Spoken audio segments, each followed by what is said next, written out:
Well, it's personal between me and you, and I'm going to do you some serious harm, you big stiff idiot.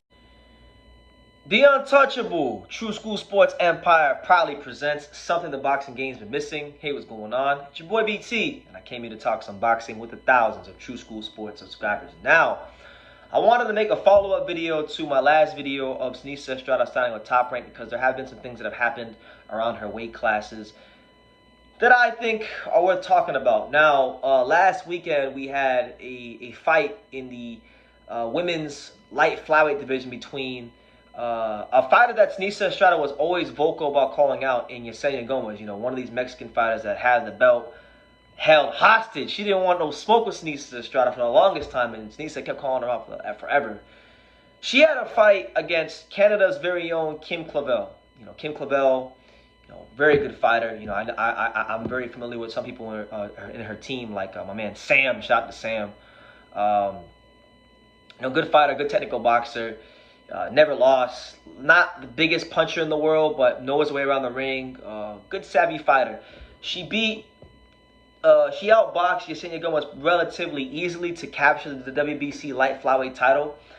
And this is a respectable fighter in Kim Clavel. You know, she beat Yesenia Gomez. She beat she beat Natalie Gonzalez when she was undefeated, who was a decent fighter. Beat some decent girls in her time in the pros.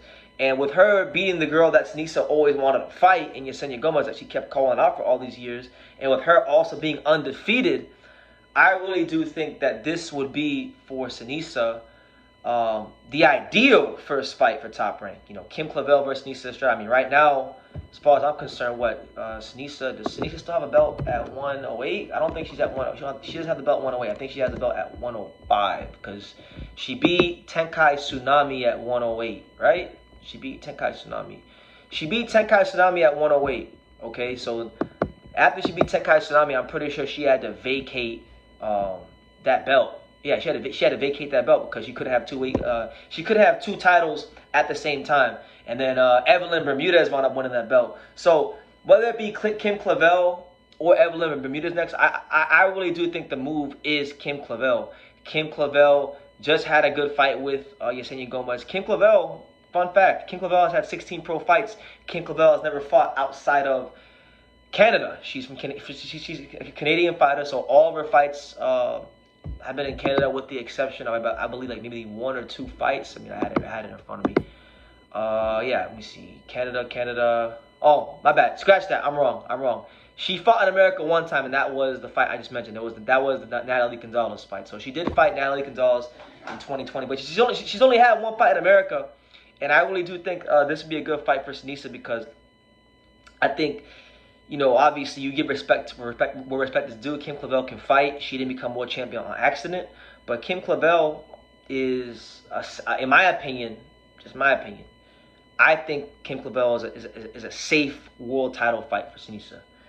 It's a fight where she can lose because Kim Clavel is a good opponent and good fighter. But Kim Clavel can't really punch like that. I think Seniesa would have advantages in the speed department, the power department, and I think she could beat her and become WBC Light Flyweight champion. And then she wins that fight.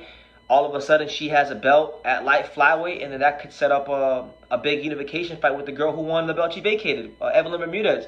So I think the roadmap could be like Kim Clavel, Bermudez, girls like that. Because I know, look, the reality is this. I don't think Seniesa can afford right now to take a tune-up fight against somebody who doesn't have a belt. Because the reality is women's boxing is at an all-time high right now. So they need to strike while the iron's hot. They need to get her out there to the ESPN audience as soon as possible. And I think doing that in a world title fight would be the most ideal thing to do. And on top of that, Seniesa Estrada just turned 30, so she's not old, but she's not exactly a spring chicken either. She's not young either. So they have to really get a move on. And I'm sure that's what she would want. She wouldn't want Top Rank and Bob Arum and ESPN and all parties involved to just like give her, a tune-up fight or a fighter that she can easily go in there and beat. No. They're gonna want someone that can go in there and be a worthy opponent and bring out the best in Seniesa, for the ESPN platform. And at that point, it's just up to Seniesa to deliver because now you've gotten what you wanted. You've gotten financially compensated.